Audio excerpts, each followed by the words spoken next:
Hello hello साथीहरु नमस्ते दर्शन। आज चाहिँ म चाहिँ गाडीमा ट्याक्कसँगले चाहिँ हैन पास्ता बनाउँदैछु क्या खानेकुरा। हेर है साथीहरु, म तपाईहरुलाई देखाउँछु ल। हामी चाहिँ अहिले बाहिर छु हैन। हानेको थियो तर हामीहरुले माछालाई चाहिँ फ्राई हानेको थियौँ। मजाले गरेर खानु चाहिँ पर्थ्यो तर हामीले खायौँ न किनकि आज हामी पास्ता खाने योजना गर्यो।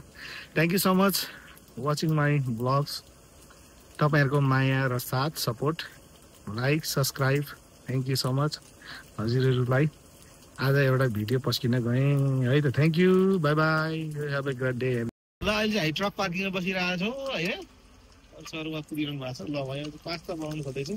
अन्डा फ्राई भयो ट्याक्क पास्ता बनाउने है। प्याज टमाटर धनिया सबै काटेको छु। अब यसलाई चाहिँ निकाल्छु अन्डालाई। चुवाक भयो चुवाक चुवाक अन्डा चुवाक भयो। पास्ता बनाउने साथी। अब पास्ता कस्तै किसिमले बनाउने ट्रकमा भनेर चाहिँ म यहाँ ठ्याक्कसँगले त्यो चाहिँ आलु है साथी हो। फेरि पास्ता होइन नि फ्राई आलु हो। आलु फ्राई हाल्ने हो है। यहाँबाट च्याट्टसँगले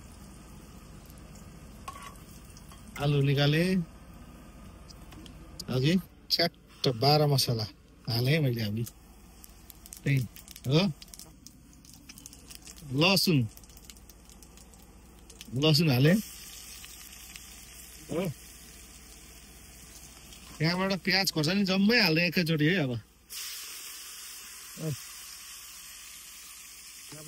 आज त गाडी त सक्यो त।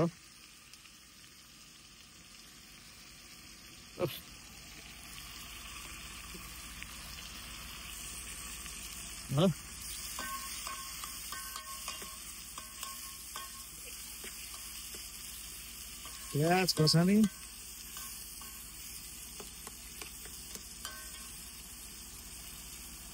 पास्ताको लागि यो चाहिँ स्वाद अनुसारले नुन कति हाल्ने हो हैन। टिम्बुर पनि हाल्दिनु पर्यो दुईटा है।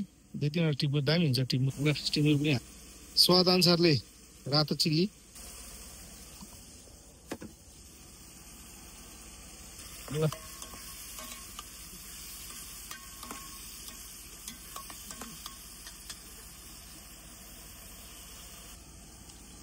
ल काटेको डल्ले खोर्सानी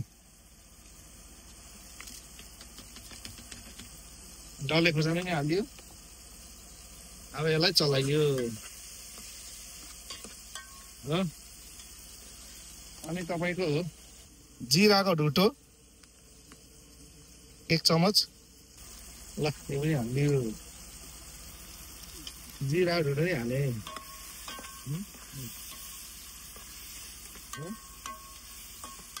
लडिक छ। अब अन्डा हाल्नु पर्यो ल। अन्डा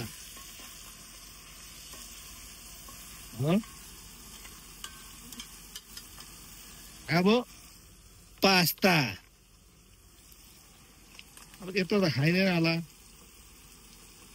कति जान्छ त्यति हाल्नु पर्यो।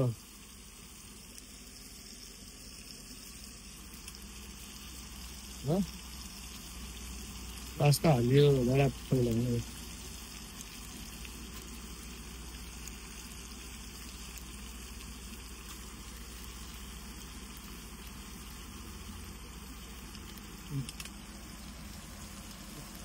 यसलाई अब चलाउने ल।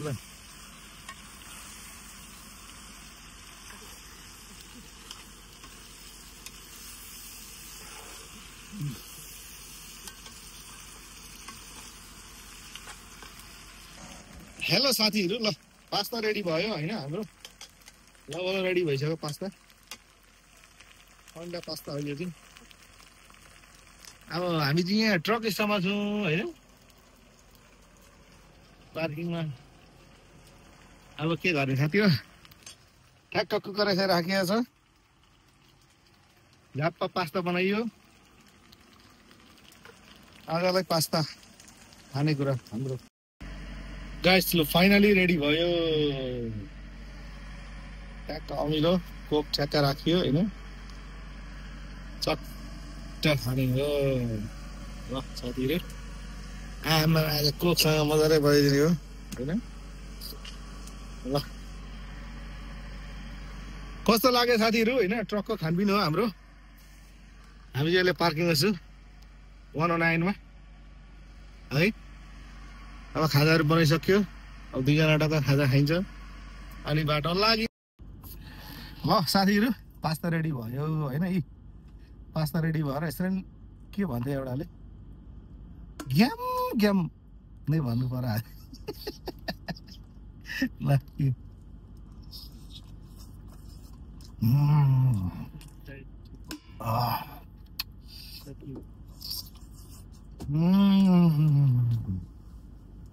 Oh my god. That कस्तो चाहिँ दाइ हन्डा हेर फेरि हो ओहो साथीहरू फेरि खाइयो भने चाहिँ ट्रक ड्राइभरहरूले यसरी नखानु है भुँडी दुख्छ ल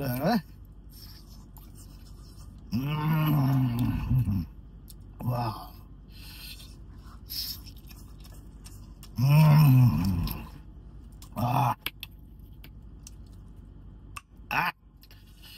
ट्याक्कको खानु पर्छ है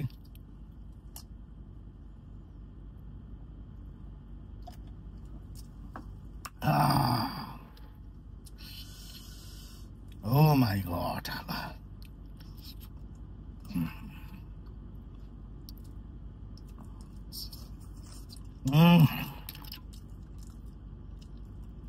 धेरै नगरौँ होला है तपाईँलाई आँखा लाग्ला जस्तो छ यहाँ अनि बाटो लागिन्छ है ठिक छ साथी ल थ्याङ्क यू तपाईँहरूको लागि नि यस्तो अब बाहिर किनेर खाँदा महँगो पर्छ दिनमै झन्डै $60-70-80 त त्यसै जान्छ बाहिर किनेर खाँदा बरु गाडीमा पकाउने खाने हामी मेहनत गर्ने काम गर्ने मान्छेले कहाँ बाहिर खर्च गरेर सक्ने यार यो हो कारणले गर्दाखेरि गाडीमा पकाउने खाने है इन्जोय एभ्रीबडी